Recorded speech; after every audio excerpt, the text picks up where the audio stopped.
Typical day here on this farm would start like 5 o'clock in the morning.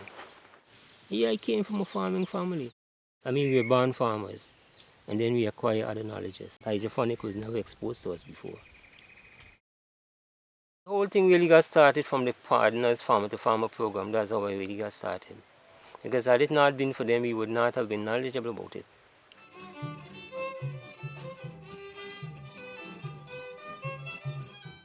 Hydroponic gardening, you could use like 4 hours a day to do 2 days work. You're guaranteeing your returns in terms of your yield. You're not being affected by atmospheric weather conditions, by none of the extremes, whether it's too much rain or too much sun. A crops field market or crops in the market, which is the public marketplace, in some instance, persons would come to the farm and buy. There's great benefits in doing hydroponics. So it started to encourage you, and as you move along, you understand, you started to get success story, a little challenge, you override that challenge, some more success, and then I ended up where I am. Some time ago, we actually had rain for the entire year. That year, vegetables were very expensive. So after looking into what was happening, we decided to throw a hand behind hydroponics. Because of this condition, you can always plant, you can always reap, and persons could always eat.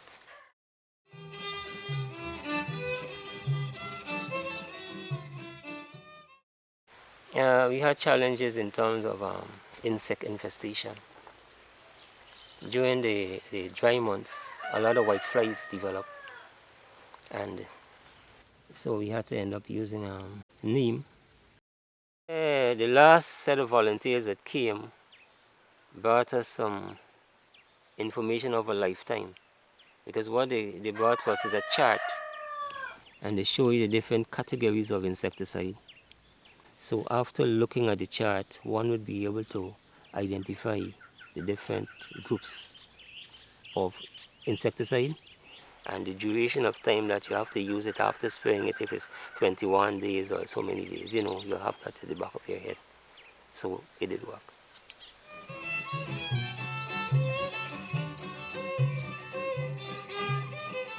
Where the place was extremely dry, and somebody went to the back there and dropped either a cigarette butt or something, and we were here, and the next thing the whole place went up in flames.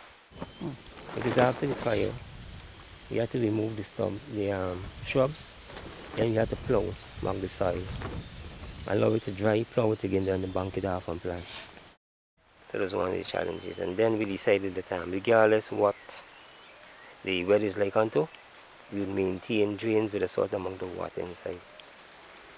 Fellow farmers, neighbors, the minute anything happens here and you just raise an alarm, help, or you call somebody, this person would call the other person, and within a short period of time, everybody would reach down here to see what it is and give assistance.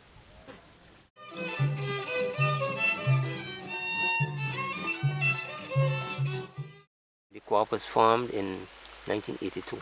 The building was constructed in 2006.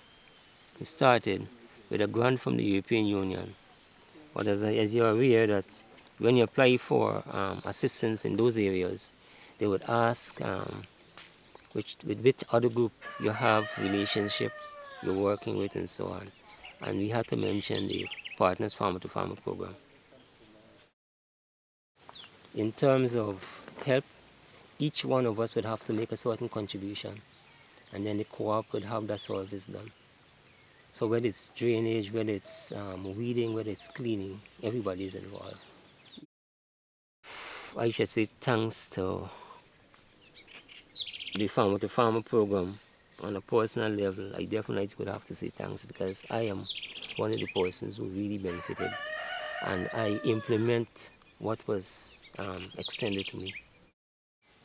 If I didn't hear about the Farmer to Farmer program, I don't think it's by accident I hear, because I had to hear it at that time. That's why I wanted it.